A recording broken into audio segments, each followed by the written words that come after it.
Get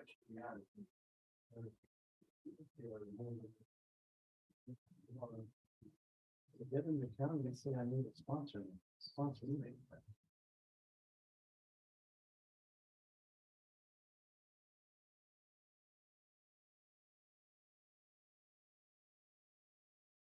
Good afternoon. I will call to order the December 8th, 2022 meeting of the Santa Barbara Local Agency Formation Commission. Madam Clerk, would you please call the roll?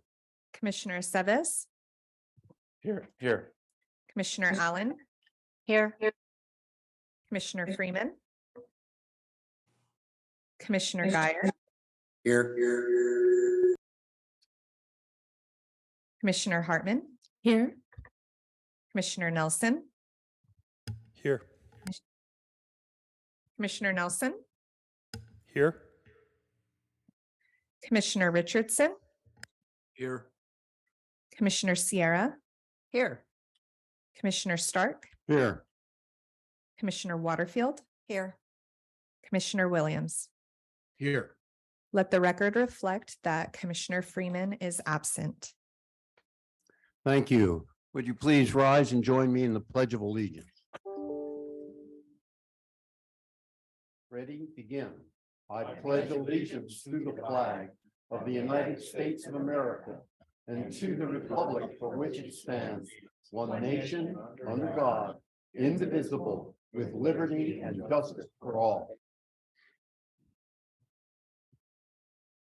Thank you. Madam Clerk, would you please provide the public with information related to public comment on Zoom for today's meeting? Yes, Chair Stark and members of the commission, I would just like to remind members of the public who are wishing to be called on for public comment in Zoom to please click on the raise hand button on Zoom or press *9 on your touch tone phone when the item you wish to speak on has begun. When the chair calls for public comment, the clerk will announce you and will unmute your microphone at the appropriate time. Thank you. The next item of business is the Assembly Bill 361 determination.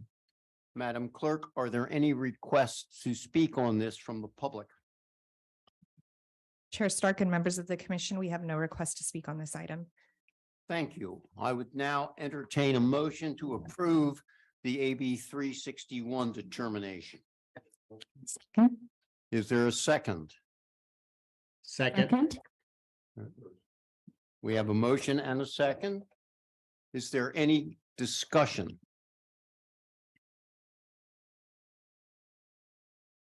Seeing none, Madam Clerk, would you please call the roll?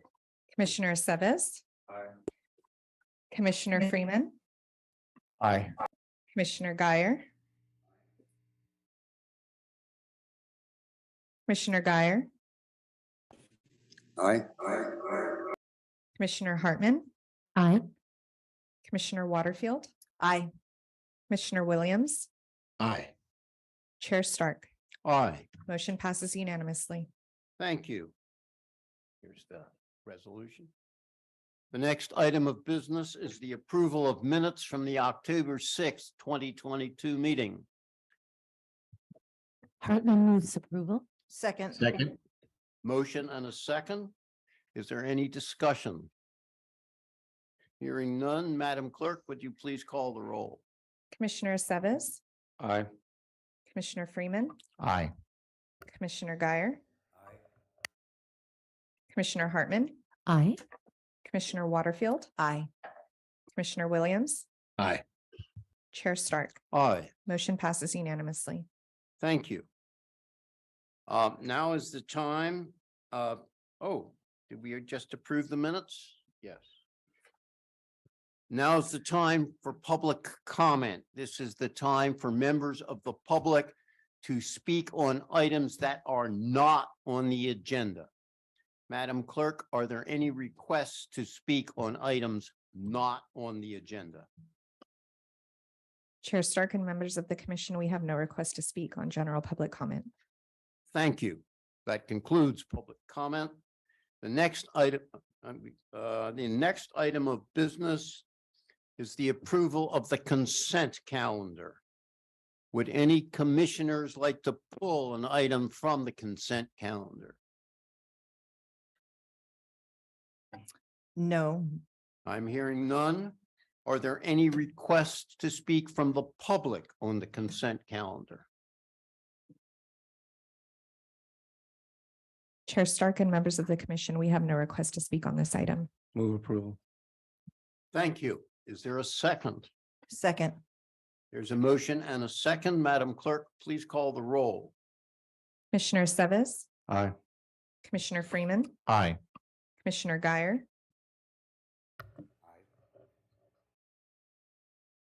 Commissioner Guyer, Aye. Commissioner Hartman, Aye. Commissioner Waterfield, Aye. Commissioner Williams, Aye. Chair Stark.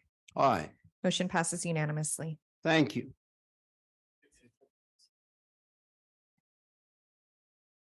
The next item is the sphere of influence amendment. Will the clerk please read that item into the record?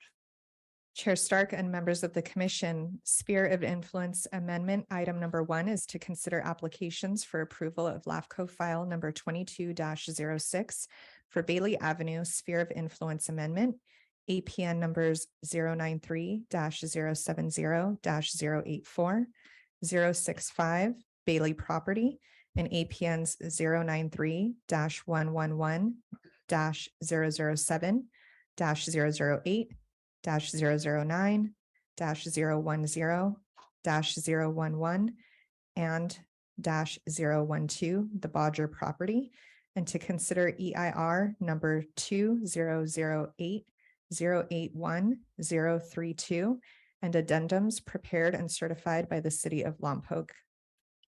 Thank you. Mr. Chair, Yes, before we begin this item, I think the clerk may need to check on our technical support in Santa Barbara. We've got 2 voting commissioners down there and the quality of their audio sounds. I would agree to that we should briefly pause while the clerk verifies that we have adequate technical connection with all commissioners.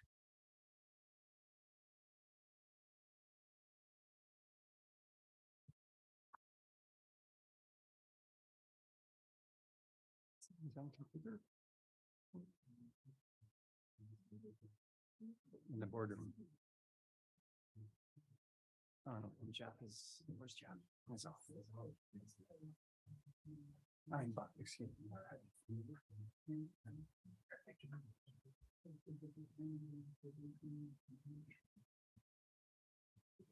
We're good? Thank you. Before we proceed, I note that we have a request from the Environmental Defense Center representing several organizations and individuals to continue this hearing. Several other members of the public have requested that this be continued. We have a memorandum from Mr. Prater distributed yesterday, which should be on the LAFCO website, supporting such a continuance, but recommending that the first hear the full staff report and then continue the matter without any commission deliberation on the merits. The city, that is the city of Lompoc, the petitioner, does not oppose such a continuance, and in reliance on a continuance being granted, has said it will not make a full presentation or public comment today. Our goal here is a hearing that is fair, focused, and respectful of the gravity of the decision and the best practices of open government. Everyone will have a fair opportunity to review the documents and give the commission their opinions and information. The commissioners will have evidence that is up to date and responsive to the issues and necessary decision. The proposal is for the commission to proceed as follows. 1, hear the staff report and the presentation by our executive officer. 2, the commissioners ask any clarifying questions and hear the responses from staff or council as appropriate. 3, open the public comment period. Members of the public are requested to limit their comments today. The commission will reopen the public comment period on February 2nd, 2023 to hear the main public comments. Any people, members of the public who cannot attend and testify at the February meeting, that's February 2nd is the correct date, should provide their comments at today's meeting. We would hear staff and council responses to public comment as appropriate, then continue the hearing to February 2nd, 2023, at which time staff will report as directed on the questions. At the February hearing, the city would have up to 20 minutes to present its application and address questions, followed by members of the public for each up to 3 minutes each. The commission would then begin deliberations and, if possible, reach a decision on the merits. If necessary, the meeting would be continued to March for sequel determinations and findings. I'm informed by council that we need a motion on this, and I would ask that commissioners discuss this and hear from the public as appropriate. Any commissioners wish to be heard? I guess that'd be the first. Commissioner Hartman and Commissioner Settles. My concern, Mr. Chair, is that we're going to lose two of our members. And so to have a partial presentation and then pick up where we left off, so to speak, in February seems a peculiar way to do it. I would prefer either we go for it today or we continue it until February. Commissioner Settles. Those were my thoughts also, but let me ask our EO a couple of questions first before I give my comments. Is the application from the city of Lompoc complete? That would be for the EO to. Yes. Thank you, Chair. Commissioner Seves, the application for the sphere of influence has been deemed complete. Okay. And I'm going to ask for Mr. Guy, all the fees have been paid, correct? All fees have been paid. Okay. I think that we should have the hearing today. I would like an opportunity to weigh in on it. This project has been in the makings now for about 10 years. My entire career on LAFCO has been basically waiting for this item to come back again. So, and I'll argue later why, under deliberations, but I would suggest, Mr. Chair, that we handle this as a normal hearing, that we allow the applicant the appropriate time to make their presentation tonight, or today, I should say, instead of bifurcating it to another meeting. So moved. We have the motion is to proceed, not to continue. Is there a second to that motion? I'll second. My motions, yeah, I'll second it. Fine. We have a motion and a second. Madam Chair, is this time to ask for comments from the public? I believe so. Chair Stark and members of the commission, we do have 3 requests to speak on this item, and we will start here in Santa Maria with Mr. Nicholas Gonzalez. Yes, thank you, Mr. Gonzalez. I would point out we had several written requests concerning continuance, and I would ask the clerk, when the speakers are done to comment, read them into the substance of them into the record. Then I'd also like to comment on that also. Oh, no, there will be full discussion from the commission on that. Is this public comment only on the continuance matter? This is only on the motion to continue. There's a motion to continue, and we'd like to hear on the motion for continue. We're not talking about the not continue, I guess, yeah. what the motion is to proceed without a continuance. That is correct. So yes, that is what the public comment would be on, not the project itself. Yes. My request was to comment, so I'm going to withhold public comment on a continuance and wait until that point if you are opening up the meeting.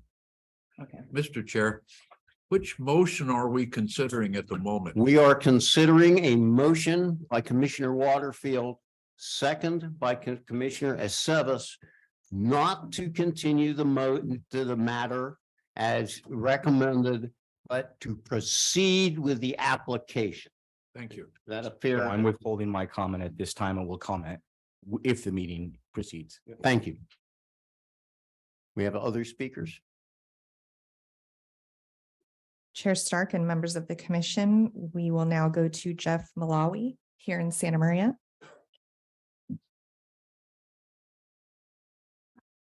Proceed, sir. Thank you, Chair and members of the commission. My name is Jeff Malawi. I'm the city attorney for Lompoc. I'm representing the city here today, the applicant. I do appreciate the willingness of some of the members of the board to go forward with this. This is an application that's been on the books for quite some time. We do look forward to the board's expedient decision on this application. However, this does put me into a little bit of a conundrum because we heard about this proposal to continue the item last week. We did not necessarily do the full preparation and have the full number of people here that we would have had if we knew that this item was going forward today. In reliance on that notification from your staff that this probably be continued. I have a presentation that I can give today, but if the board would like to hear the presentation today, it's just a little bit unexpected. So I would leave it up to the discretion and the wishes of the board to determine whether you'd like to go forward today, but I just wanted to make that comment about it. So thank you. Thank you. Do we have any other? Chair Stark, may I ask a question? Yes. I mean, I- if we delay till February, would you be able to make your full presentation then to the new board? Absolutely. Okay, thank you. If I can just comment, the suggestion of continuing is the decision of this commission. It's not the decision of, in all respect, the chair. And so I would hope that you would have enough information to proceed today and not continue it. But that's going to weigh in our vote here now, obviously, because like Commissioner Hartman said, there's two of us have been here that won't be here and would love an opportunity to weigh in on it. I have a presentation to give today, if that's the wishes of the board. Okay. Then I'd call for the motion. Well, Could we have further discussion, please? I'm not sure. We have further public comment and then we should return to the commission. So I'd suggest we hear from all the public speakers and then go back to the commission. Chair Stark and members of the commission, we will now go to Zoom with Alicia Rosler.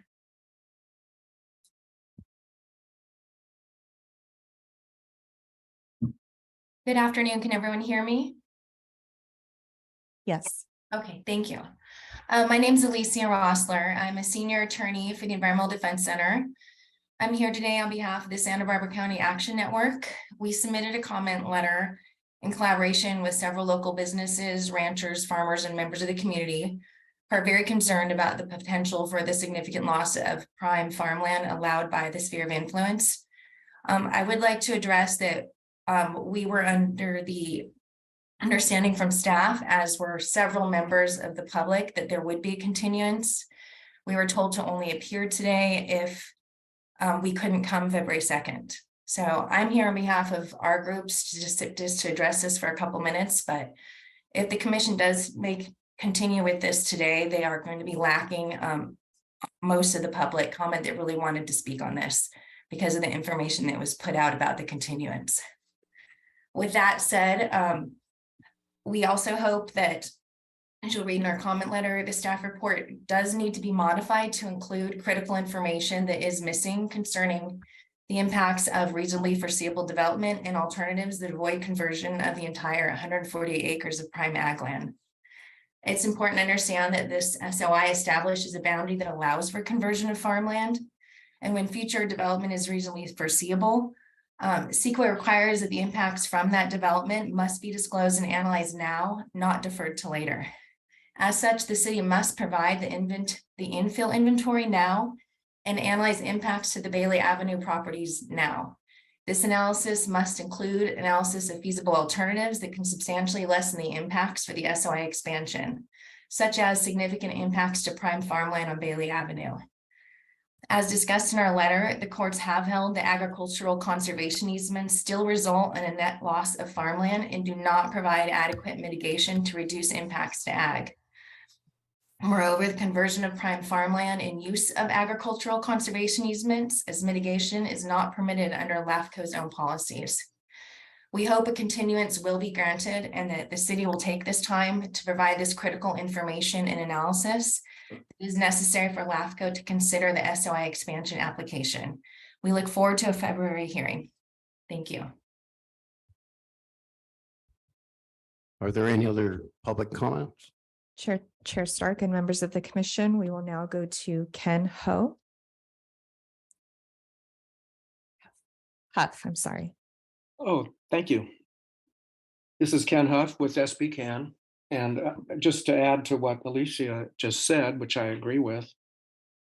And I appreciate some commissioners that have been here for a long time and have heard, we've been waiting for this. And SB Can's been in existence for 21 years come January 1st. And we've been working on this all those years. And some of our members have been working on it for 40 and 50 years. So we've been waiting too. And we think that at this point, there's so much interest in it. I've got to strongly encourage you to proceed with the idea of let's wait till February.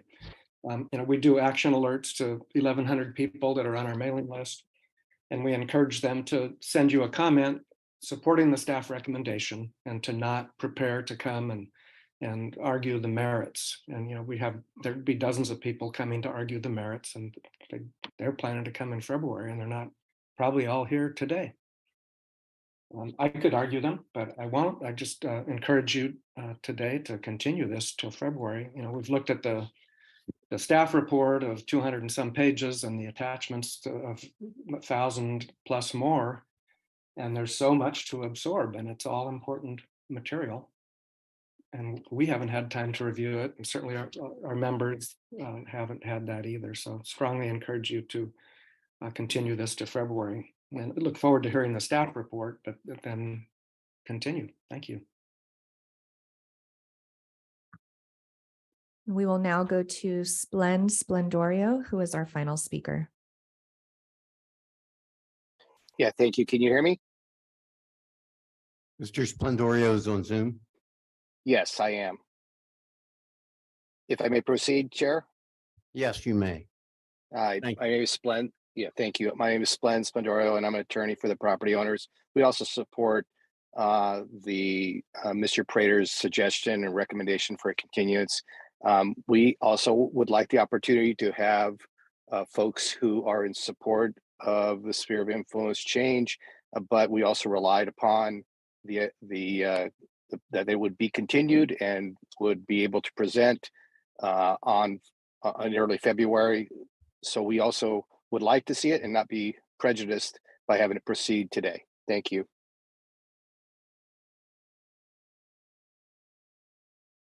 Is the matter returned to the commission, or is there further public comment? There's no further public comment on this item. Thank you. Before I go to the commissioner, I have a quick question for council. Am I correct? This is discretionary with the commission?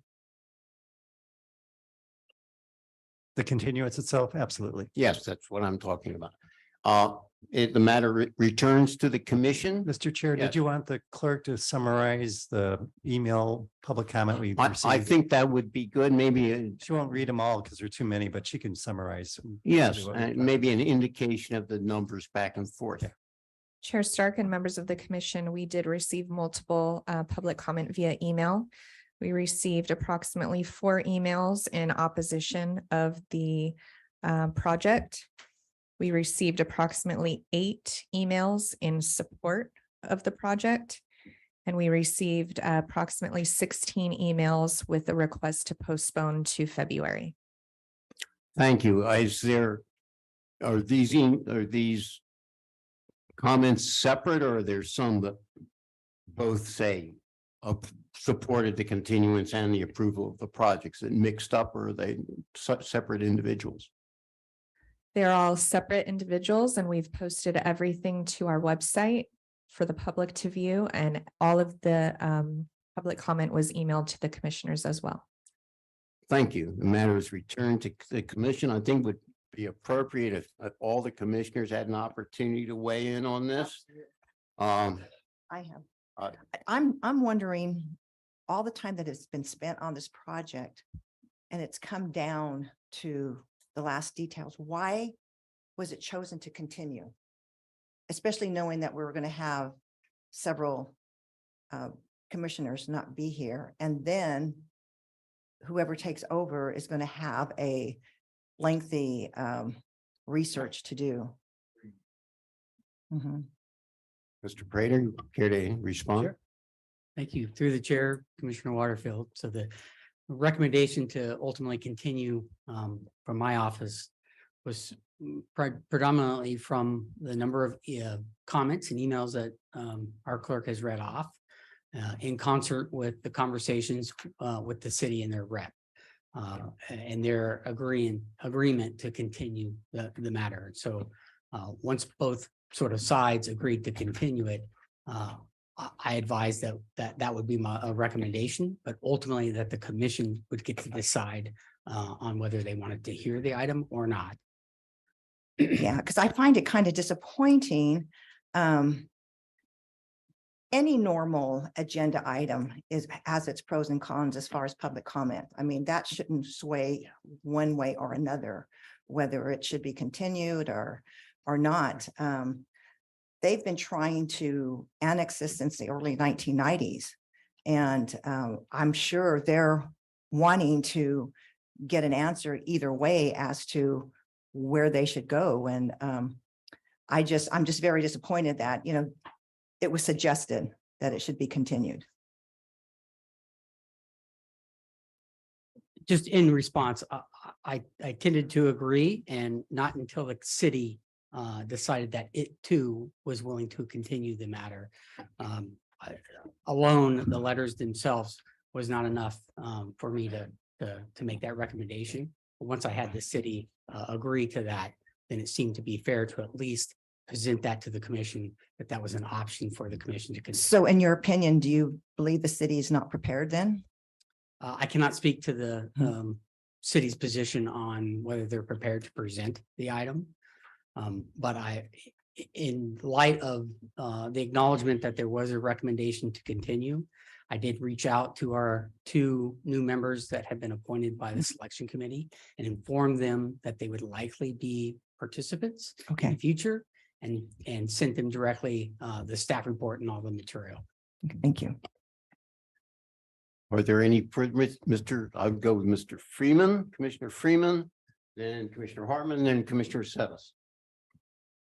So first I will say that I definitely appreciate and even agree with the comments from Commissioner Sevis regarding where the authority to provide a continuance would come from, and that they're given with people making presumptions that because there was a staff recommendation of the continuance, that is not necessarily, you should be prepared to provide the presentation today. And particularly, I probably have a little less sympathy also for the city of Lompoc regarding this, given that there was the application from them and the timeline therefore was not applied yet. That said, given that the champions from both sides of this question are both asking for and are hoping for this continuance, and given the sheer weight of the documentation that was put out, the 2,000 pages of text, as well as my understanding that one of the issues with this has been being able to have the lawyers from, for example, the EDC being able to be fully briefed for this to come here. I'm interested in doing this continuance, and maybe I'm in an extreme minority here, but given I was expecting, I showed up a few minutes late, as many people always saw, and I was expecting there not to be any parking here, because I've seen this meeting happen before, and I'm used to having this entire like area, like this entire audience filled with people commenting on this. And so when I showed up and there was a lot of parking, there are very few people in the audience, everyone is thinking that this meeting is going to happen in February. It feels weird to me to say, okay, well, let's make the decision today. But that's my 2 cents. Commissioner Hart. Thank you. Well, I very much agree with Mr. Freeman. Initially, I said we should either do it today or we should do it February. What my objection is the bifurcated approach to it. By February, I will have forgotten everything that was presented today and just have to redo it. So I will be opposing the motion and eager to make another motion if that fails, that we simply continue the matter till February. Thank you. And Commissioner Sevis, you're next. To the applicant, is it possible, Lompoc's not too far away. Is it possible to get the appropriate people here to make the presentation as originally intended?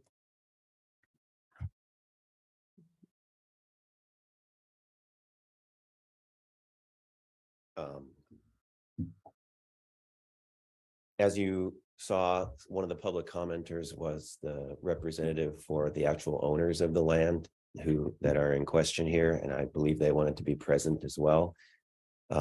They do not live in the area, so in order for them to be present, it would take some time for them to get here. But they can participate by Zoom. I'm just talking about your presentation. Okay. It's true. They could participate by Zoom if they're all on the Zoom. That is true. Okay, thank you. I am extremely concerned though with the way this has come to us. As I mentioned earlier, it's the commission's decision whether to continue an item. It's not the chair's decision. It's not the EO's decision because once it's agendized, which it was, it's now up to the commission to make a decision on moving forward or continuance. The letters we received, I'd be interested to know how many are from Lompoc, because EDC, who has participated in this process from day one, there shouldn't be anything new in the documents they haven't seen. They've been to the hearings in Lompoc. They were here when we heard it back in, when was that, 2009? When it came to us before? I can't remember when it was. It's here before, but they were here then. So to say that they haven't had an opportunity to review the documents, I think is not correct, in that there shouldn't be that much new based on what our EO did, and our EO did a great job in putting everything together and making sure that all the documents were appropriately submitted. And so when he presented it for the agendized for the item, we're ready to go. But to tell people, well, we're going to postpone it, to have the chair announce this is what we're going to do, we're going to postpone it. Of course, no one's going to come here. But unfortunately, that wasn't their decision to make or his decision to make. It's our decision to make. And it's very concerning. I think it's just bad public policy. Very bad public policy. So I would hope, and if the applicant, wants to come back up and say, we're not ready to go, then I'll concede to that. But I'll be very disappointed, actually, because all the work that staff has done, all the work that your community's done. It'd be interesting to see if we had, if we had a bunch of letters from law folks saying, we don't want to do this. Then that's one thing. But we also need to realize that times are changing. Where the governors dictate for more housing, the county planners are now talking about rezoning the Glenny Golf Course next to my city. And San Marcos Growers, which is just outside my city. My city is in the process of figuring out how we could put housing on commercial shopping centers. Add housing there. Because we're all thinking outside the box, because guess what? We all need housing. We knew that, and Lompoc knew that 10 years ago. They still need housing. It's just more emphasized because now the governor says you must do it. And then you have situations with the housing element, like the county, and our city is the same way because we got a letter back saying it's incomplete. And when that happens, the state comes in and tells you what to do. So, this is a project that Lompoc's been working on for quite a while. They spent a lot of time, a lot of money, a lot of public process. And now we're saying because one group says we need more time, we make the decision without consultation with the commission that, yeah, we'll give, you guys can have more time to look at it. We'll just tell the applicant to hold off. And now you got the owner of the property saying, I don't want to be put in a bad situation here where I'm asking for us to do our work, or he asking for us to do our work. But if he asks for that, then he's going to look at they're going to look at him kind of like, in an inappropriate light because, well, you're not giving us the time to look at your project. I mean, it doesn't make sense to me. So if the Lompoc representatives want to continue this, then I will withdraw my second, but I will do it with extreme regret.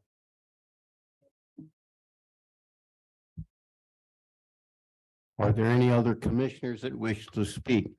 Commissioner Sierra. I do, and thank you. I'm listening to everybody up on the dais and I agree with it. I was really hoping as an alternate that I could participate in this as well. And we've gotten all the information. We've gotten more than enough information regarding this agenda item. I guess my problem is that I believe both sides were under the impression, however they got it, that this would be continued. And I just think it would only be fair to both parties to continue it. I'd like to be sitting in the audience in February and listen to this. It's been going on for more than 30 years, and I would love to see this come to a conclusion one way or the other. And I'd love to hear it. That was part of the reason why I wanted to be on LAFCO as well. This was a big issue. This has been a big issue for a long time, but I do believe that people are under the impression that this was going to be continued. And it is the commission's decision to make, but I think in fairness to the conception that's going around, misconception, that it should be continued as well. Thank you.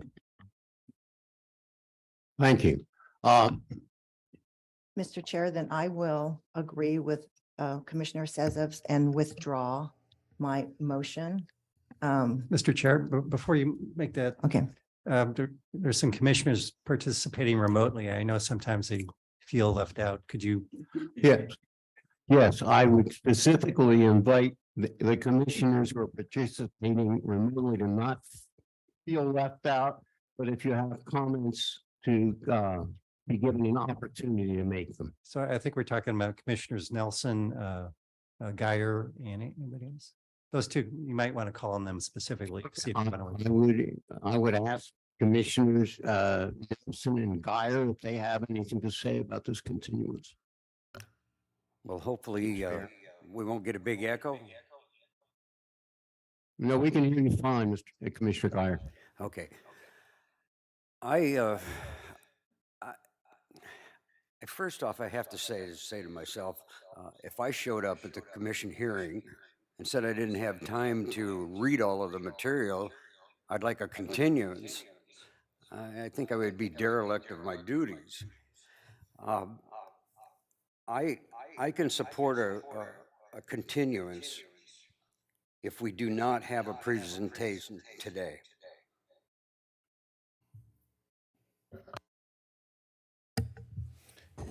Thank you.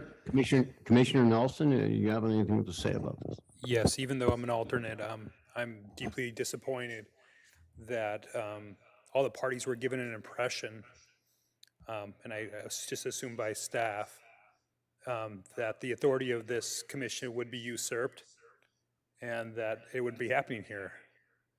It's disappointing, and I hope that's a lesson that can be learned and doesn't take place again in the future. Thank you.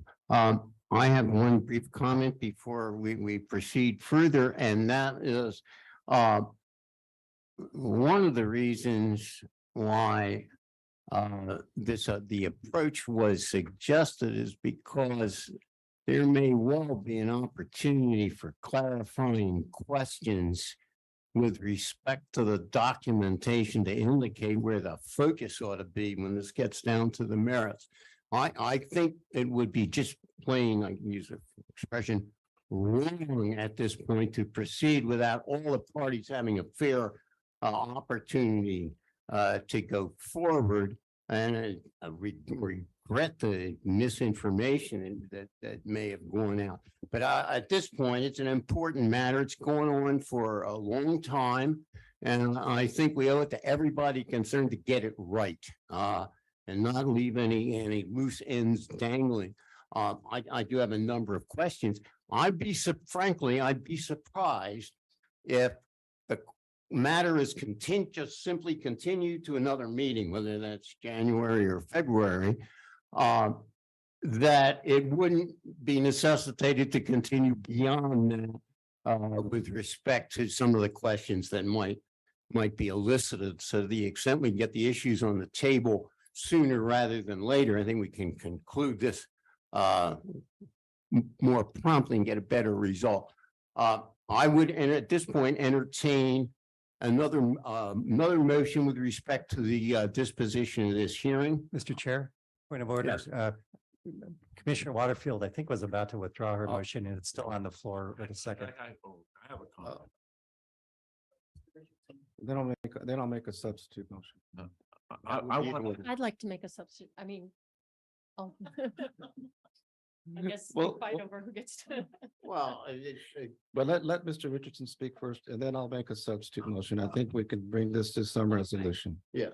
I want to agree with Mr. Geyer regarding if there's a postponement of this issue, that there be no presentations today, because it would be, in my opinion, wasted breath. We have two commissioners that won't be here and two more that will be here that should hear everything. I'm concerned that new commissioners will have to be oriented and they have to dig right into this subject, and maybe 2 months is not enough time. My opinion is to follow Mr. Geyer, is that if you postpone it, there'll be no presentation today and we continue on with the rest of the meeting. Thank you. That being said, I would turn to Mr. Aceves, who said he had a substitute motion. I still have to withdraw. Mr. Chair. Yes. Oh, I thought you did. Well, it's easier if Commissioner Waterfield withdraws her motion, because a substitute motion has to be voted on to see if it substitutes for the main motion. Yeah. You could skip that step if the motion's withdrawn. I think the chair is always in favor of skipping that stuff. I would turn to Commissioner Waterfield. Mr. Chair, with much regret and hesitation to pull this item, because I feel that if you're given a date of a test and you don't show up with your studying and everything you needed to do or to research what you had to do, and then the professors decided they don't want to give the test either, I guess you have nothing to go with. So I'm very disappointed, but I will pull my motion and allow another motion to be taken. Thank you. Am I correct? The floor is now open for motions on this regard. I would call on Commissioner Aceves. My second just disappeared, so, yeah. I will make the following motion. And the motion is that this item be continued to January. That staff allow sufficient time for the item to be heard, including the full applicant presentation. And by then, the letters that we receive, that gives them also a month to respond with whatever issues they have. And then we have the full hearing.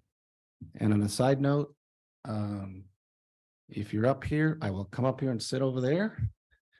If you're in Santa Barbara, I will sit over there, but I will be in the audience to be able to participate with public comment. So My motion is to continue this item to the January meeting and with the appropriate time allocated for the item to be heard. Council, Just for the record, on the continuance, the date would be January 12th in Santa Barbara. That would be your motions. Shorter drive for me. Okay, January 12th, Santa Barbara is. Because we just approved the schedule of meetings on the consent calendar, so that's the next meeting date. Is that good with LAFCO?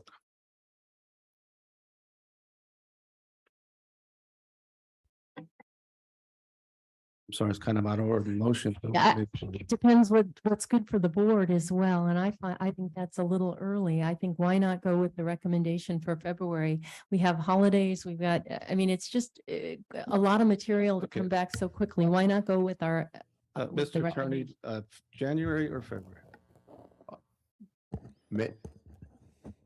Well, What's the date in January? while the city attorney's coming up, I'd ask Mr. Prater if the February meeting can be held in Santa Maria. I would have a strong preference here, North County meetings up here rather than in Santa Barbara.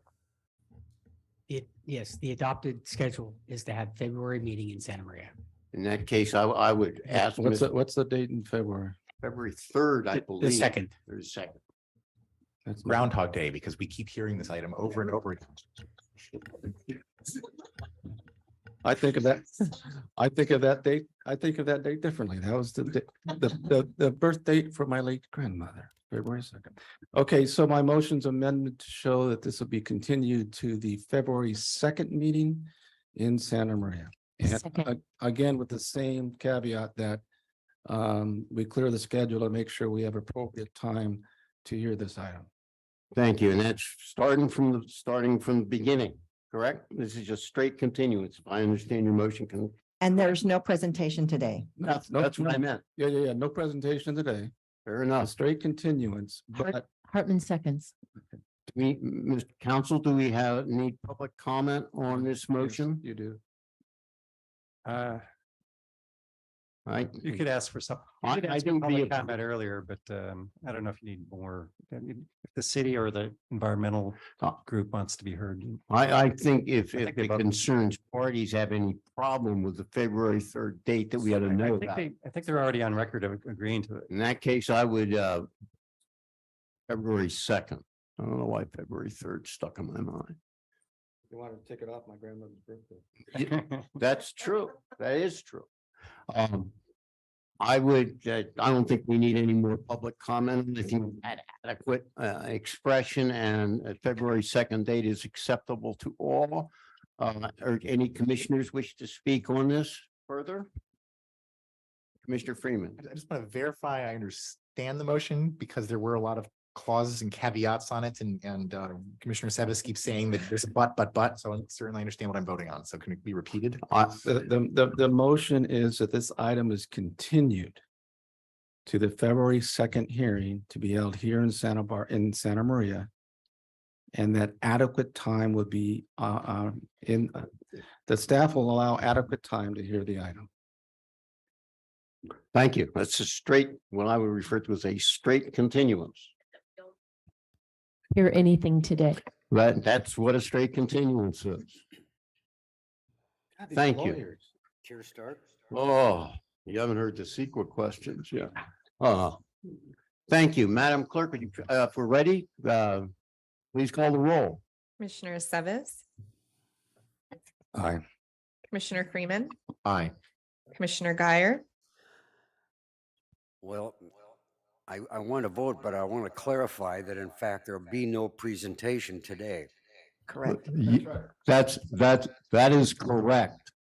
Okay, then I vote aye. Commissioner Hartman, Aye. Commissioner Waterfield, Aye. Commissioner Williams, Aye. Chair Stark. Aye. Motion passes unanimously. Thank you. Mr. Chair. Yeah, I'd Commissioner like- Richardson. I'd like to make a comment. Thank you. I'd like to make a comment that since there will be new commissioners, that the new commissioners be given the material of this issue as soon as possible, so that they'll have plenty of time to study it and be up to speed on it. If I understand correctly, the new commissioners have already been given whatever material is in the public record. I believe that's correct. And if I'm also correct, there hasn't been any material outside the public record that's been distributed, Commissioner. So I think Okay, thank you. they're up to speed. And if I might ask, do we know who the new commissioners will be? I refer to the EO. That is on informational item number 2. May I ask a question of our council? Mr. Dillon, with what just happened, do we need to review our policies moving forward so it doesn't reoccur, to make sure that the commission is very clear, or maybe we have a presentation on the policies to make sure the commission is very clear on how an item is continued so that it isn't, so we don't end up where we end up today. I don't think you need to do that, Mr. Aceves. I think staff obviously is watched this with great interest, and we've learned our lessons here. So I think we're good. Thank you. Are we ready for the next item? The next item, I believe, is business item number 1, if I have that correctly. Yes, Chair Stark and members of the commission, business item number 1 is to present a certificate of appreciation for Commissioners Etta Waterfield, Holly Sierra, and Roger Aceves. Thank you, Mr. Prater. Would you do the honors? I've got the hardware here. Perfect. You've got the important stuff. So yes, we're on to lighter events today. So obviously we have our city representatives leaving us on our commission today after much hard work and appreciation for their efforts. We'd like to have an opportunity for the rest of the commissioners to speak on behalf of working with them throughout the years. And those 3 commissioners as well to say a few words about their time on LAFCO. So Shall we proceed serially? One at a time, or you want to do them all at once? One at a time would be appropriate. one at a time. We've got time now.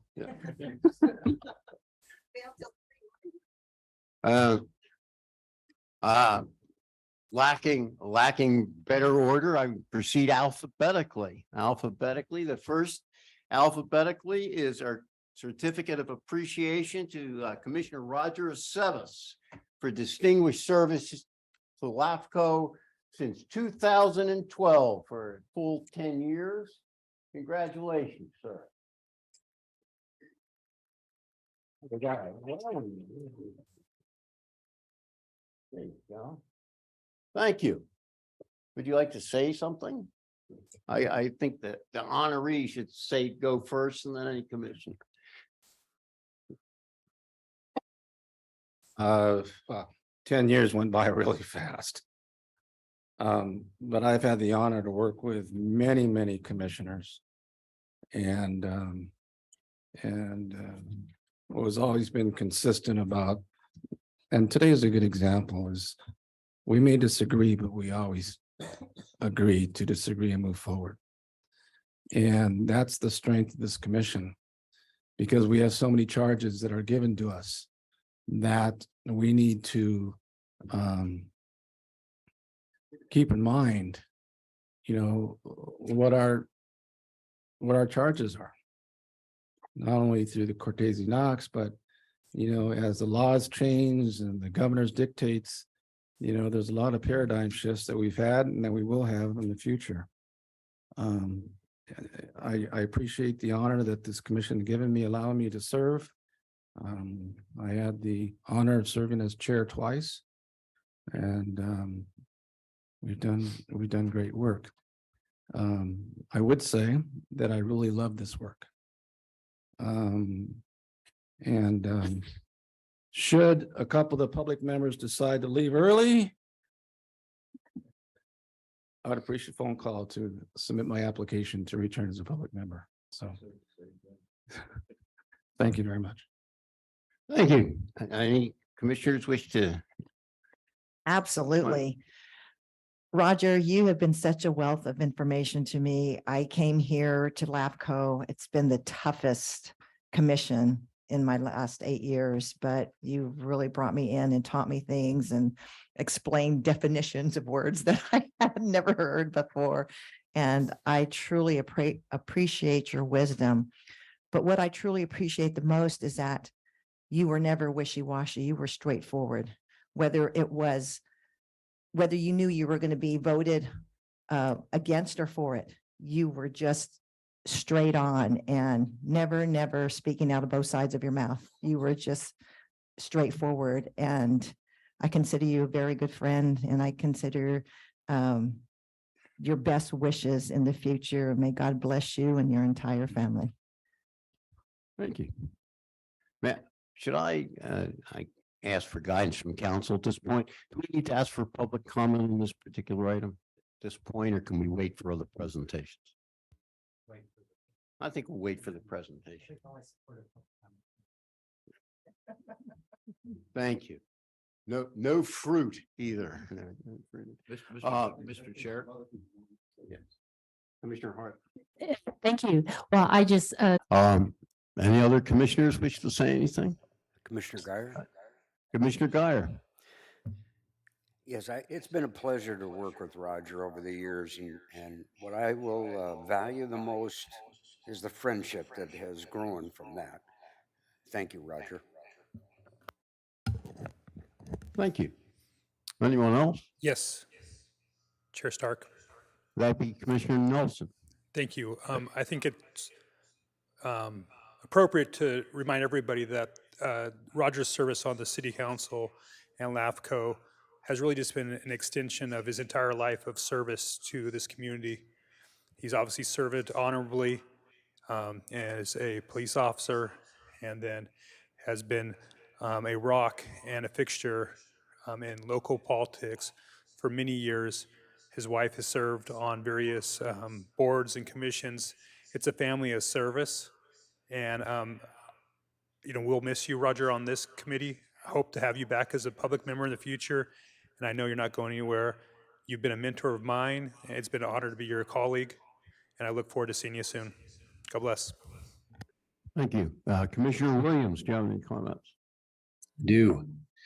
Thank you, Roger. I want to tell you how much I respect your political courage on housing and that service to the city of Goleta.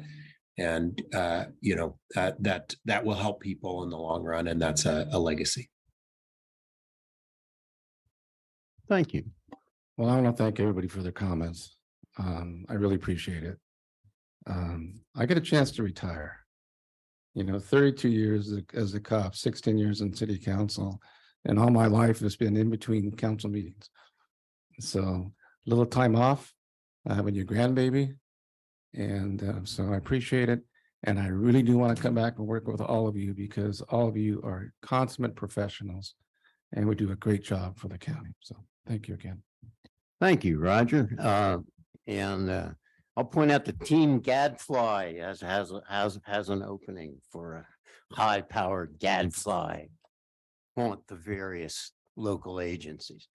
The next certificate of appreciation is for Commissioner Holly Sierra. I'll come down and hand it to you.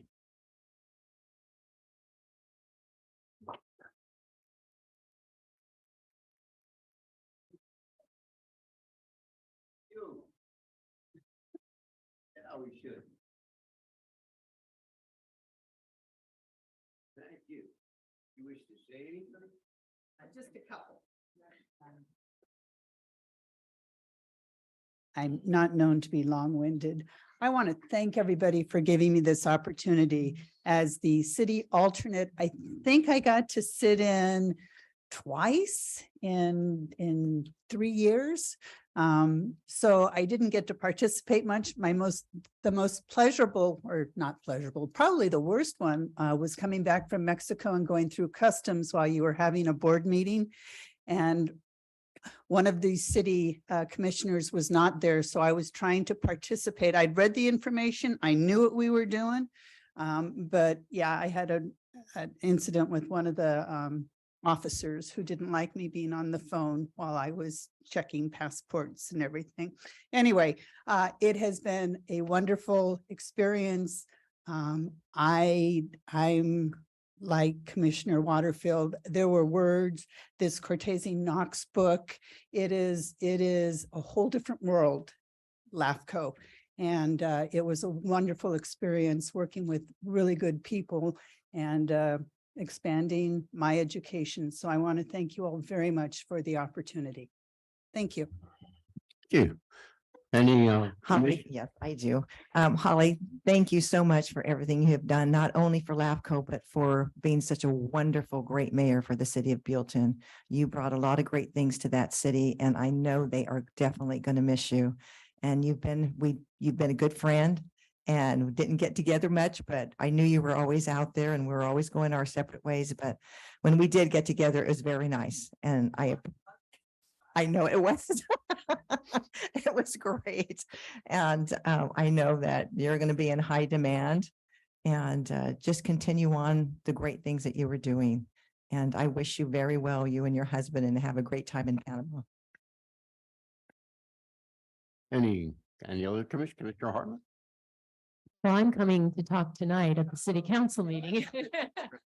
But just, you've been a friend and we've worked together on a number of issues, especially SBCAG issues. And I mean, you're someone who does all the work, but you're also someone who just brings a sense of good cheer and camaraderie, and that's much appreciated. Thank you. Commissioner Sevis. You know what impressed me most about you? Yeah, you only voted twice, you say. But I want to say you participated in every meeting. You had something to say. You were prepared. You knew the information. So, if I was to fall off the chair, you were ready to step in and vote. But yeah. But given the size of the documents we have to review to get ready for it, and then interpret, and then take the input and make some sense out of it. You spent the time, even though you're busy with your mayor job and your personal life, you took the time to do it. And I thank you for that. And it really helped us. Because you just, I hate to say it, you were just a seat filler. You were an active participant from the very get-go. And I thank you from the bottom of my heart. Mr. Freeman. So some people who are up here, I've known for much longer because I've from before the pandemic. And so I because of the pandemic, I haven't had a chance to get to know you all that well, but it's been interesting watching your facial expressions, either during the meeting or during the Zoom calls, because I'm able to look over at you and kind of get a feel for what's going on. And I like that. I don't know, it makes the meeting feel a little more personal in a sense. So Thank you. Any of the Commissioner Richardson. I haven't had the opportunity to work with Holly on this commission, but I've worked with her on several other committees and commissions, and we were co-mayors. And I watched her from the background and watched what she did to Buellton. And I think, like Ella said, that she was a wonderful spark for Buellton, and they're going to miss her. And it's ironic that she was in favor of terms, and she should have been reelected. She should have been in office, and it's too bad we're going to lose her. But if this seat that I sit in becomes vacant, and Roger might want it too, because that was the thing I asked for when I left this commission, was to come back as a public member, and I have. But I still want to say that Holly's been a good friend, and she's done a good job for the city, and I assume that for here, and I haven't been in many meetings with her here. Thank you, Holly. Thank you. Have any of the commissioners in Santa Barbara like to say something? Yes, thank you, Chair Stark. Like Roger, Holly's served our community and our in Buellton as with the post office and as a postmaster, and then has continued that service on to the city of Buellton and SBCAG, APCD, and then here to LAFCO. If you just look at Buellton over the last 10 years, it's not the same community it was a decade ago. And a lot of that has to do with the leadership from Holly. Look at the Avenue flags. Buellton is a destination, and I think that has a lot to do, well, it does have a lot to do with your leadership and your vision, and you will be missed. Thank you. Other commissioners? Chair Stark, Guyer. Yes. Holly, I really want to thank you for your service, and I've really appreciated all the time that you've always been prepared. I could always count on some wisdom and knowledge from you. Thank you very much. Thank you. Any further comments? I'll thank you. I will close it out. I just want to thank everybody. It was, boy, now I wish I hadn't put term limits on the ballot. It's been incredible working with you and a wonderful experience. And thank you for all those very kind words. You're welcome. And thank you for your service. Appreciate it. Being final, well, not final, but the next certificate of appreciation is for Commissioner Etta Waterfield, who has been a member of LAFCO from 2017 through today, and we appreciate it.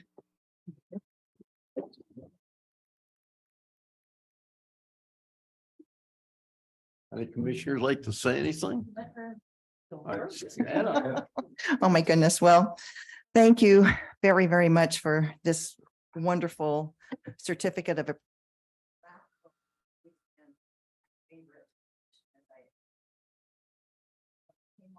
childhood had to do a lot of teaching, and so did Bill Dillon, because I was just a deer in the headlights, not understanding a whole lot of this.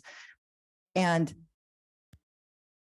every LAFCO meeting, you learn something. You can never say you know it all at this meeting, because there's just always different avenues of what's going on in the world in our county with annexations and everything like that. But I can't tell you how much I appreciate Mike Prater coming in and taking over when Paul Hood left us. And both of these EOs were just amazingly wonderful. And I just want to thank you, Mike, for all the hard work you have done to keep it going, and for Bill to continue on with LAFCO. I love LAFCO. I love what I did with LAFCO, but I think more importantly is my commissioners. It was like Roger said, we agree to disagree, but you walk away with good thoughts. You don't walk away with hard feelings. You just know that this is what we do. This is life. And in life, not everyone is going to agree with you. And I think that's what makes being in politics easier, when it's not about yourself. It's about what you're doing for other people, like Holly. I mean, she termed herself out only because she wanted other people to participate, which was very noble of you to do, Holly. And even though we're going to miss a great mayor, I think just adding different people to different positions or commissions is really good. But you've all been really kind to me from the very beginning. I appreciate your kindness. I appreciate your patience. And if I had it all to do all over again, I would still stick with LAFCO, because it is my favorite and hardest commission. So thank you all so very, very much. Thank you. Any comments from any commissioners? I'll jump in. Commissioner Hartman. Well, I would jump in.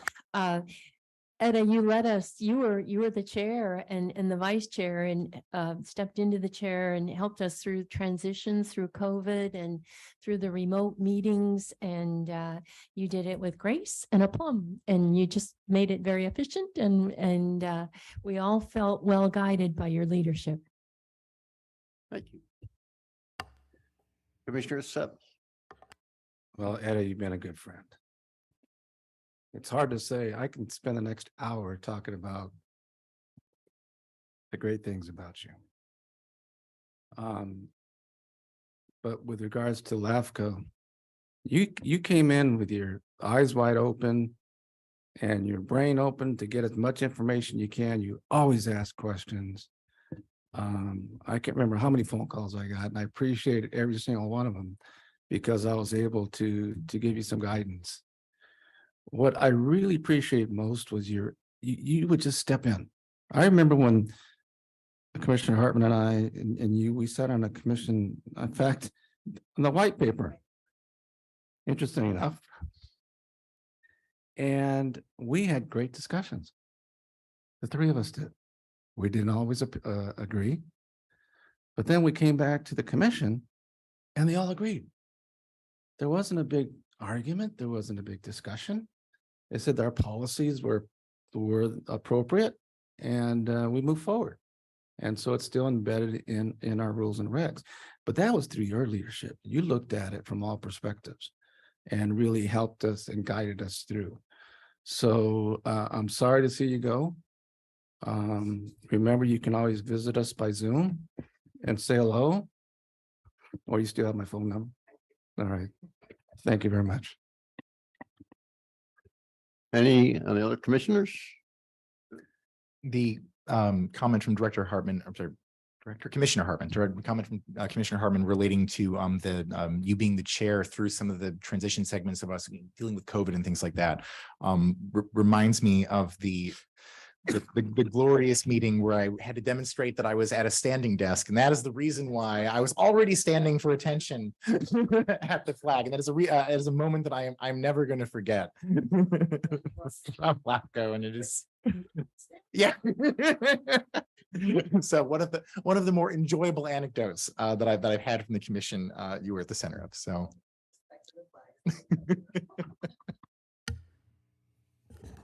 Thank you, Commissioner Richards. You know, I've known Ella for a long time. I knew her before she ran for office, and as I knew her then, and to hear her run for office, I was really proud to know that she was going to do that. And I remember when you came on the commission while I was here, and you came as a city rep, and she, like you say, she came in with eyes wide open, ready to learn, ready to go. And I'll never forget the train ride we had to the last LAFCO convention in San Diego. And we talked for a long time. It was really a wonderful memory for me. And I want to wish you all the luck in your new location in Montana. That's terrific for you. And thank you very much. Thank you. Bye-bye. Commissioner Sierra. Thank you. I just want to thank you for helping to mentor me a little bit and for adding a lot of class and laughter to this group. You just brightened it up and kept it on a light. We discussed some pretty heavy things sometimes, and you were always very professional and very classy. So good luck with your next life. Thank you. Are there any commissioners from Santa Barbara that wish to comment? Yeah, I'd like to jump in here. Go ahead. When I started getting involved in, or at least paying attention to local politics, was in 2010. I showed up to the Santa Maria Fairgrounds to watch the debate for the primary for our assembly candidate. And that's the first time I got to see Etta Waterfield in action. And I know if it wasn't for a crowded field, Etta would have been our representative on the Central Coast up in Sacramento for 6 years. She definitely has always had the talent. She's always had the vision. She's always had the ethics that would be appropriate to represent us on that level. She came back to our community after that race, and some people, after coming so close, give up. But she ran for city council. We've lost by 2 votes that first time, but kept coming back. And she, that perseverance has left a legacy in the city of Santa Maria. Etta Waterfield's always been my favorite city council person. I'm sorry to see you go, Etta, but I know this is your and Buck's dream, and I wish you the best. Blessings to both of you, and I will continue to try to follow in your footsteps of providing solid leadership in the Santa Maria Valley. Thank you, Etta. Thank you. Other commissioners? Commissioner Guyer? Mr. Guyer? Yes, Ed, I just wanted to say thank you. I've really appreciated working with you.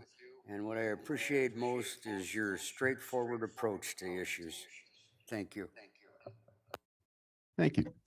Thank you. Well, I'll just close it out. Bob mentioned something that I never forgot about running for office. And I always believed in a strong marriage. And when that year I voted, I was running and Bob Orrick was running. And so my husband said, we're going to vote for one. And I said, we can't vote for one, honey. I go, Bob's our friend. He goes, no, we're going to vote for one. And I said, no, we're going to vote for two. And he goes, that's not a good idea. So we voted for two. His last words were, if you lose by 2 votes, I am going to be very, very unhappy with you.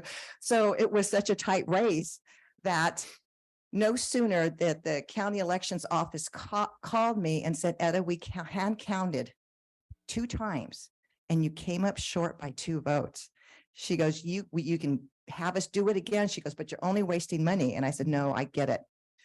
Talk about timing. It's like the Lord saying, you know, what did I tell you about your husband to listen to his wisdom? He walks in the door and I hang up the phone and the look on my face and he looked at me and he said, we lost by 2 votes, didn't we? And I was like, yes, we did. So it was a note to self, you know, to always continue to pay attention to the one person that loves you the most, which is your spouse. But I just want to thank each and every one of you for everything. I walk away from here. You are my friends. You have all taught me so many different things about life and yourselves. And you've just been such a whirlwind of information that I will take with me to Stevensville, Montana, where we will start a new chapter in our life. And it is a dream of my husband and I, and we'll be leaving at the end of the year, looking forward to every moment in Montana. I told my husband, I said, let's do what most people want to do and let's do what we always wanted to. And I said, we're young, we're healthy. Let's just go and have fun. And that's what we're going to do. But thank you, each and every one of you, for everything that you have added such wonderful positivity to my life. Thank you. I just want to say, I think you're a damn fine human being. And glad I got to know you. I would add, it is not possible for a person who lives in Montana to become a public member of the Santa Barbara LAFCO. You might have to go on the Missouri local agent, Montana local agency. Well, who knows? Maybe I'll do public comment February 2nd. Team Gadfly in Montana. Does it say you have to be a public member of the county? I think you have to be a resident. Well, then keep a house here. Okay. That would work. That would work. Where you are quasi legislative. Thank you. That brings us to the next item, which is business item number 2. And I would ask the clerk to read that item into the record. Chair Stark and members of the commission, business item number 2 is to consider recommendations regarding payroll service options and direct staff accordingly to transition all commissioners from W-2 employees to contractor 1099 status with ADP Inc. Thank you, Mr. Prater. Thank you, Chair and Commissioners. Sad to bring this item back. I thought we had this resolved when the commission authorized a contract with Payroll Vault to transition as our new payroll service. But as things may be, their payroll system changed, which no longer offered an opportunity to meet our needs, predominantly being that being able to properly file our state taxes with everybody, with the state. And so our last sort of resort here of our options is to continue with ADP and move all of our commissioners onto a 1099 contractor status, in which we will not take payroll deductions out, and you will file your 1099 at the end of the year. And that your employees would remain as W-2 employees. So that is the recommendation that we allow that and set that in motion for the start of the new year. Are there any questions from commissioners before we go to public comment? So what happens for this year then? This year, and this particular meeting date, we will pay you as a W-2 employee and wrap up, and you will receive a W-2 from our office. Starting in 23, all commissioners now will get a 1099 at the end of 2023. Okay, perfect. Thank you. If I may ask, am I correct that I hear you say we have no other options at this point? There is an option, which is to remain as our current status, which puts your executive officer as the tax filer, which I have no experience or comfort in maintaining. I've been doing it all year. So far, I don't think we've seen any glitches. But I've woken up at night wondering if I've properly filed all of our paperwork. So I would prefer we transition into this status. Thank you. No new net convictions is one of our goals, which I think we should meet. Thank you. I've got a question. Matt, yes. I heard a question. Yes, it's a question. Mr. from, Nelson. Down here in Santa Barbara. Thank you, Chair Stark. I want to hear from our Commission Counsel. I know that the state has a bias against contract employees 1099 status. I know AB 5 is something out there. Have you looked at this? Is this appropriate?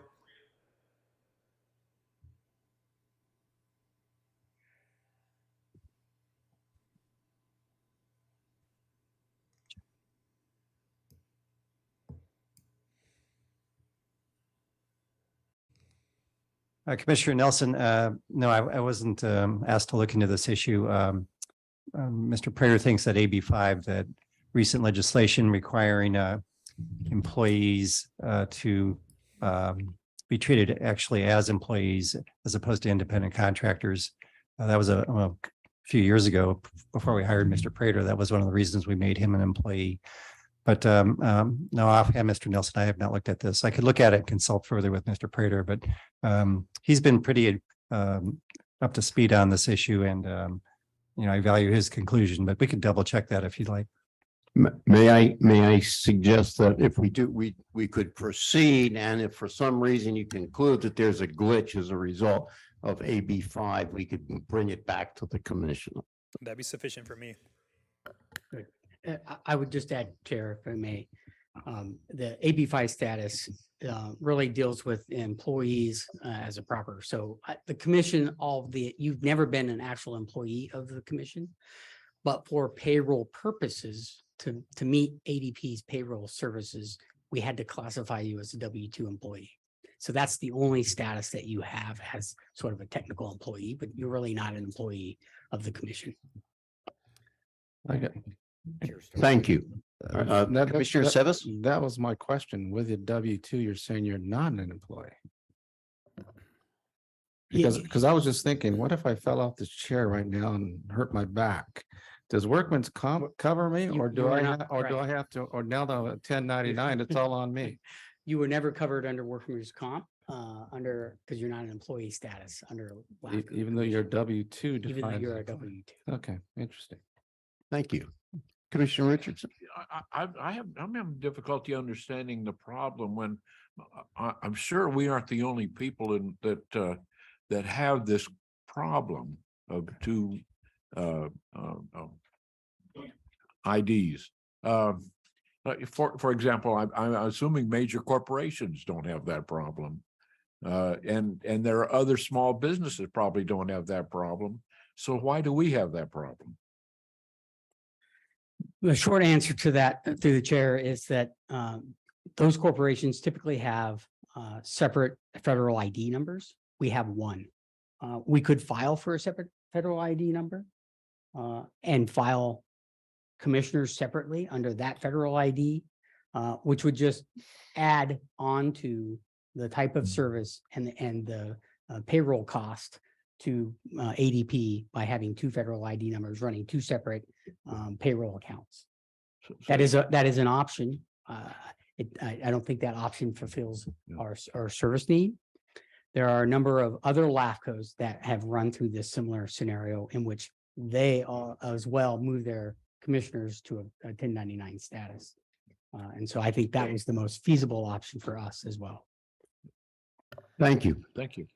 I would suggest that we ask our EO to reiterate his recommendation before asking for comments from the public. Okay, the recommendation is that the commission direct the executive officer to transition all commissioners to a 1099 contractor status, maintaining ADP as their payroll service.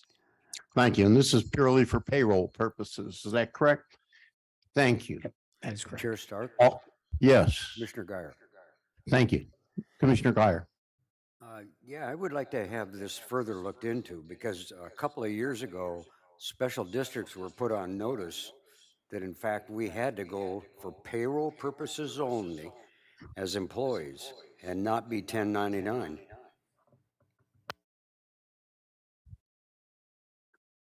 Thank you.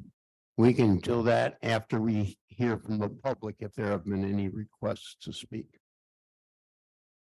Chair Stark and members of the commission, we have no request to speak on this item. Thank you. The matter is back to the commission. I would entertain discussion, if any, and a motion.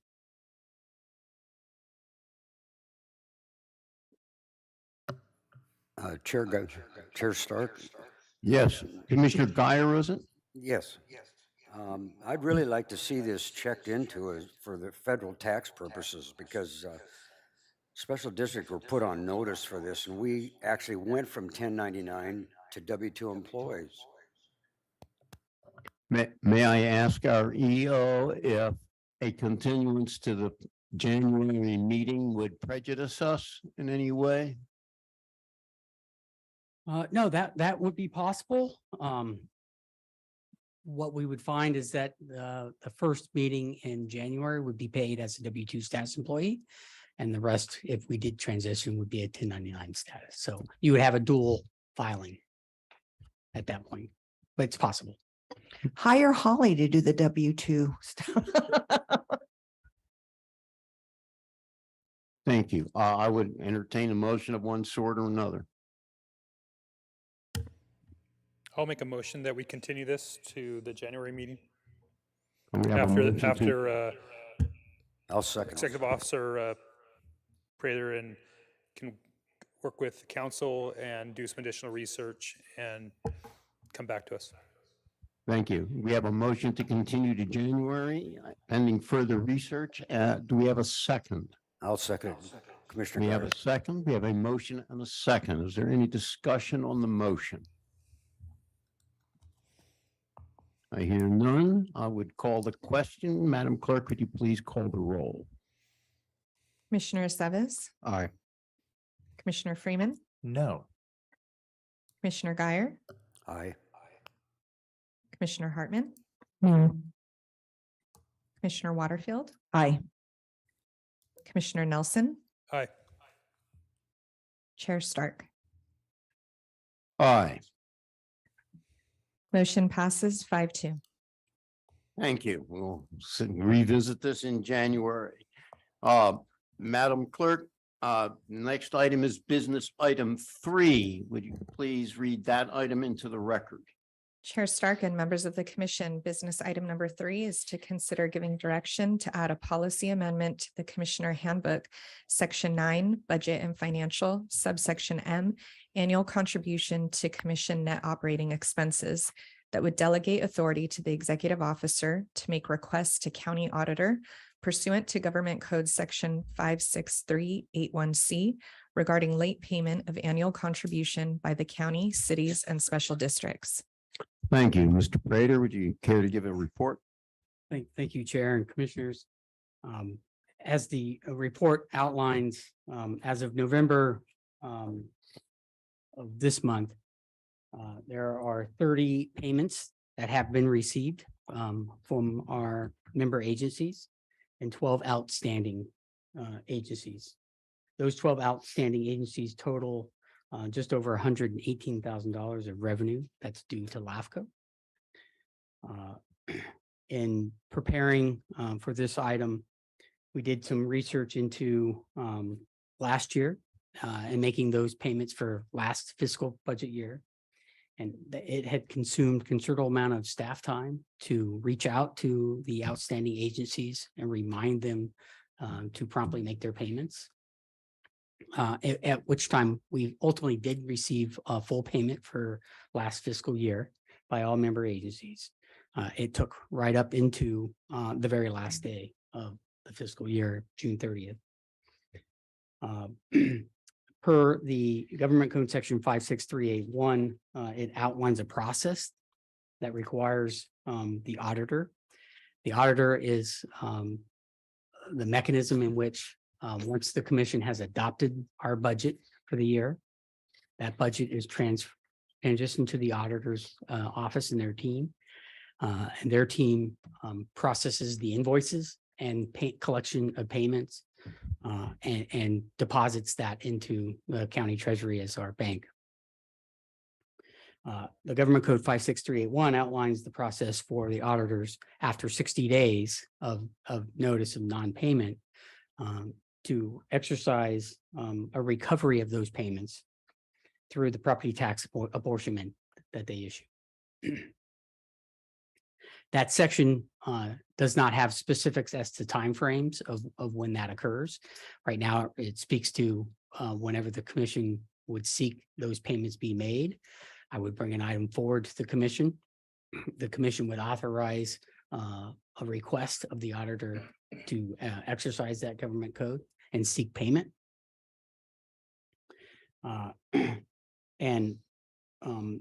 The request for this item is that we actually add a policy that specifically outlines the process that is consistent with that government code, but also institutes some important dates. And the dates were somewhat arbitrary that I picked.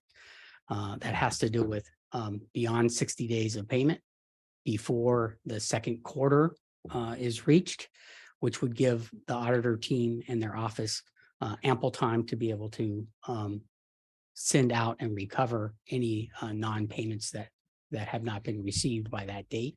Otherwise, if we waited late into the year, it may not be able to achieve those payment options.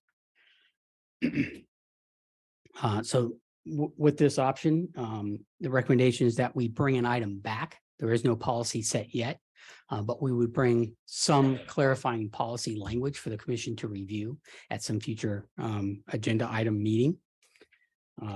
That would outline the specificity of that policy and those dates that are that I'm speaking to. And that would allow us to have some consistency with our budgeting, our process, maintaining a contingency reserve and receiving payments in ample time to maintain a healthy budget. So with that's my presentation on what that policy would outline that we would bring back for the commission if the commission so chooses to consider a new added policy to the handbook.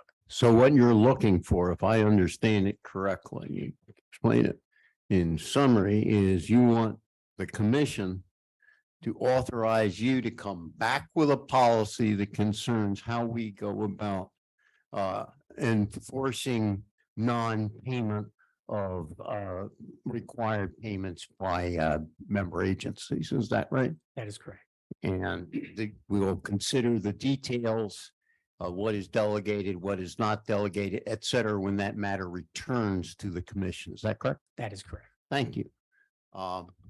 Any questions by the commissioner before we send this out for public comment? Commissioner Richardson.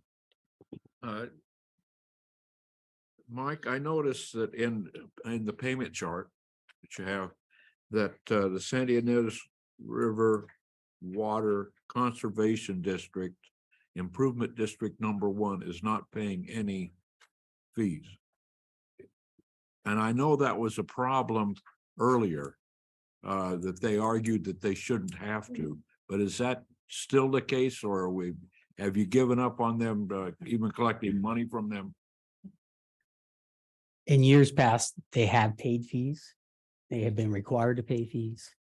This particular year, when the auditors team evaluated the state controller's revenue stream, they came up with no revenue as published. And so they were not required for the process that the auditor goes through to have a payment for this budget. They're a district and they don't have to pay like the other districts. Yeah, there was a couple other districts as well that follow within that line of billing. Okay. I too had a concern and raised that with the auditor, and they looked into it, and that was essentially the answer was because they did not have meet the criteria within the state controller financing, which is the document that the auditor team looks at to determine the apportionment of allocation, that they fell into this category. Is the parent district covering their costs? They are covering their costs. Thank you. Thank you. I think this should be appropriate time to ask, is there any public comment on this item? Chair Stark and members of the. Commissioner Guyer, I have a question. Commissioner Guyer. What can we first, before that, do we have any public The comment? executive officer. On your chart on, I guess it's page 30, attachment A. Over in the right-hand column, the amount due. I'm very surprised to see my special district, Toledo West Sanitary District, goes $9,460. I can't really believe that's true, but have you contacted each one of these people? I have not personally contacted each one of these. So this spreadsheet was requested of the auditors team of demonstrating who has made payments and who has not as of that date. And so you can see the journal entries if they were part of the county system that have been made, or checks that were submitted and deposited by the audit team. There could be a few of these that have made payments but have not been closed out in the fin system. That could be a scenario for some of these as of late, but as of the date of this request, these are the 12 agencies that still had outstanding payments. If I might, Mr. Prater, am I correct that this spreadsheet is for informational purposes and whatever processes would be put in place would be approved by the commission when it comes back to us? Yeah, that would be correct. And so essentially, this is just for information purposes to demonstrate who is outstanding and what it would take to reach out and request all of these individuals to make their proper payments. And if I'm correct, in fact, it may well be that the Goleta West Sanitary District has paid or some other thing. We have no knowledge of that. We have no knowledge as of the date that I'd requested this publication, which was just prior to agenda packet. Thank you. So, Commissioner Waterfield. Yes, how are districts notified that they have an outstanding balance? Is it monthly or annually or semi-annually? So the process of notifying after the commission adopts its budget, we transmit that information to the county auditors team. They prepare an invoice and comparable notation about how to make their payments and the time frame in which to make them of the 60 days. And then periodically, the auditors team would send out reminder notifications. Okay. Generally, it's been me reminding them to send out the reminder notifications as we get closer to certain timeframes. And so that's been the process. We haven't had a formal letter, kind of a canned letter that would indicate, that you're past due and you'd need to make payment. That would be part of the policy that we would want to bring back for the commission's review as to when that notice would go out and what that notice would say and indicate as part of this policy conversation. Because I'm looking at, there's quite a bit, including my city, and I'm just wondering if there's any way it could be overlooked and no one not realize what's. Yeah, I think Yeah. oftentimes it might be overlooked, Okay. and just missed as part of, the finance office, the Yeah. team, for Okay. these agencies. And I'll bring districts. it to, Yeah. to the attention of the finance department. Thank you. Thank you. Do we have public comment on this? Chair Stark and members of the commission, we have no request to speak on this item. Thank you. I would, matter is returned to the commission for any discussions, and I would entertain a motion. If I understand, the recommendation is for EDEO to return with a policy amendment that effectuates this. Is that correct?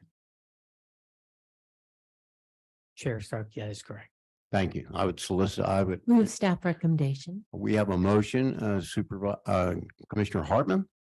We have a second. Second, Commissioner Sevis. Would you please call the roll, Madam Clerk? Commissioner Sevis, Aye. Commissioner Freeman, Aye. Commissioner Guyer, Aye. Commissioner Hartman, Aye. Commissioner Waterfield, Aye. Commissioner Nelson, Aye. Chair Stark. Aye. Motion passes unanimously. Thank you. This brings us to information item number 1. Would the clerk please read this? Chair Stark and members of the commission, information item number 1 is to receive and file a report on the LAFCO Legislative Committee meetings held on October 17th and November 4th, 2022. Thank you, Mr. Prater. Thank you, Chair and Commission. This is just informational item that has attached the 2 recent legislative committee member meetings and packets from LAFCO that outline the legislative goals that have been completed for the year.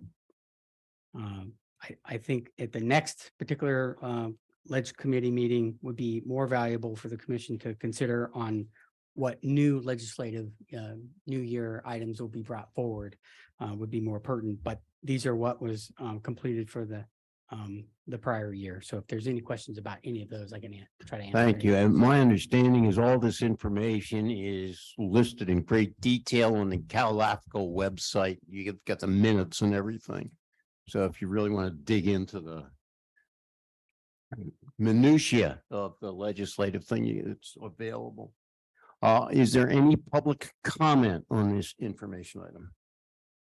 Chair Stark and members of the commission, we have no request to speak on this item. Thank you. This is an information item. It does not need a motion. Is there any commission comment on it? I have one. Commissioner Richardson. I was one of 2 commissioners who attended the LAFCO commission. I want to say that it was a great refresher for me, particularly LAFCO 101. It was, and it reminded me of our duties. And also one that really stood out in my mind was a presentation about grand juries and how they operate. It's something that we all should know about. And it was a worthwhile convention in my mind. So Thank you. They might want to throw into that useful information, the horrifying report on pension debt. I would recommend that for anyone with strong stomachs. The pension debt, something that needs to be taken care of. Information item number 2. That brings us to commissioner announce. Oh no, wrong. Commissioner information item 2. Is that correct?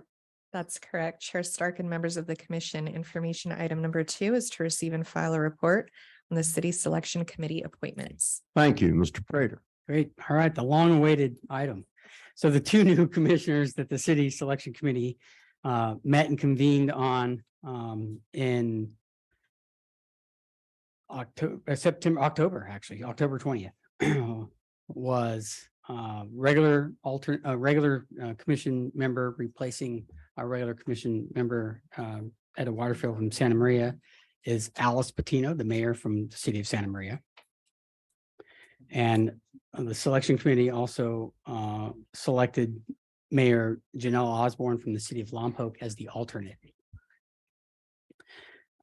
the regular member seat was due to term out in 2023 of March, which was just around the corner. So we had the selection committee not only extend the fulfillment of the 2 months term, but extend that out till a 4-year term to 2027 for Ms. Patino. And that would be for Commissioner Patino, is that correct? Correct, for Ms. Commissioner Patino, and the alternate commission would be fulfilled as their regular term, which would expire in 2024. And then, as noted in the report, with the loss of our third city commission member, Commissioner Aceves, the selection committee will now need to reconvene a second time, which is likely scheduled for a January meeting when they meet with APCD. And they will reappoint the regular seat Commissioner Aceves held. If they happen to appoint that seat with the alternate that they select, Ms. Osborne, then they would need to reappoint Ms. Osborne's seat. And Just for the benefit of the public, this is entirely up to the city selection committee.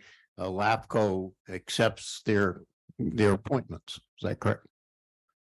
Correct. Could I ask a question? Yes, If Commissioner. if you're saying the selection for my replacement would be in January, that doesn't give them much time to get ready for the February 2nd meeting. So you might want to consider having them meet in the February meeting, which will be after this commission's already handled the Lompoc issue, so they can start afresh. Just a suggestion. And Mayor Osmond would just step into the voting member anyway, until the vote is taken. Yeah, as an alternate, she would step in as a voting member for that, if they have not appointed an individual. So we'll have a full commission. We'll be shy one person, but Right. somebody will be able to vote. Somebody will be available to vote. And just to note, the agenda for that is ran through the clerk of the board's office. So I sent out a notice acknowledging that we are going to have a vacancy. They will convene that meeting and run that meeting with county council. So I don't get to set the agenda or when it happens or when it goes. They typically set that. But we have heard from them that they will likely try to hold that during the APCD meeting, because that's when the mayors typically get together anyways. So Thank you. Any further questions from commissioners? Is there any requests to speak from the public? Chair Stark and members of the commission, we have no request to speak on this item. Thank you. Again, this is an information item. No motion is necessary. We can conclude public comment. Proceed to the next item, which is commissioner and staff announcements. Are there any commissioner announcements or requests for future agenda items? Chairman Stark. Commissioner Richardson. Mr. Prather, we have sufficient materials here on the SOI issue. Are you going to republish what we've already received, or are we going to continue with the documentation we all have already received? You're referring to the Bailey Avenue project, Yes, are you, sir? The Bailey Avenue project. yeah, Is it necessary to republish? we would not republish that information. Very good. So it's a good idea for all of us to hold on to our papers. Correct. And it continues, just for the benefit of the public, it continues to be available on the LAFCO website or the LAFCO website. Yes. And would you make amendments to the documentation we already received, pertinent amendments? If there are any pertinent amendments that are made and published, you would find them on our website. We would forward those to all commissioners and have it available on our website for our February meeting. So you won't republish those amendments for our paper? We would not republish those. We would publish any amendments. The existing material, we would simply ask you to hold on to that and point anybody else to the December agenda date to find that information. Thank you. Thank you. And any further questions? I would merely note, and I guess I'd ask council to confirm, the record for the Bailey Avenue proceeding consists of the current, what is currently in the public record, plus any amendments as well as testimony that comes before the commission. Is that right? That's correct, sir. Thank you. Thank you. Do we have any further requests for agenda items from the commission? Don't see any. Are there any executive officer comments?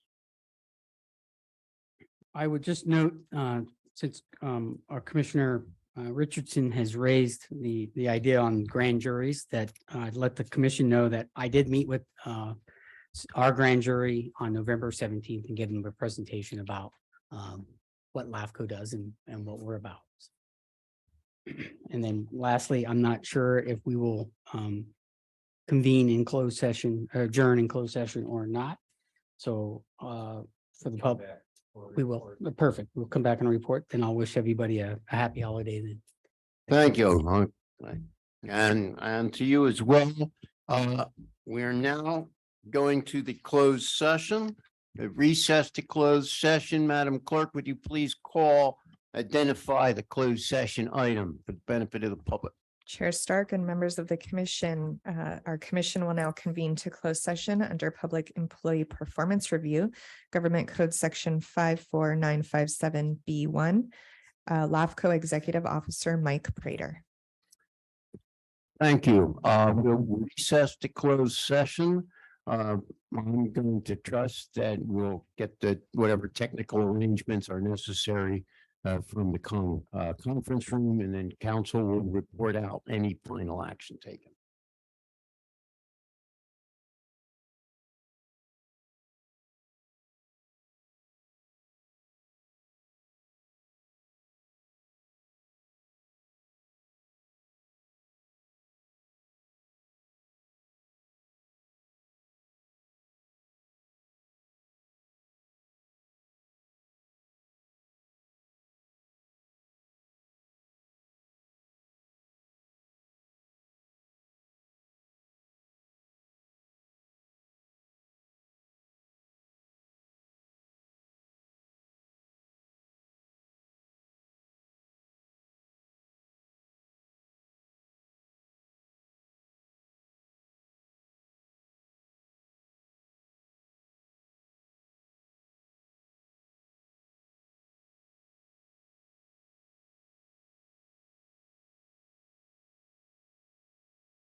from closed session. We have concluded. I would ask council to make an announcement. Thank you, Mr. Chair. Commission took no action in closed session that requires a report. Thank you. Thank you. With that, I would declare the commission meeting adjourned until January 12th, is it? January 12th, 2023.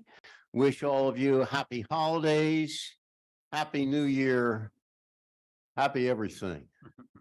Merry Christmas. Merry Christmas to you.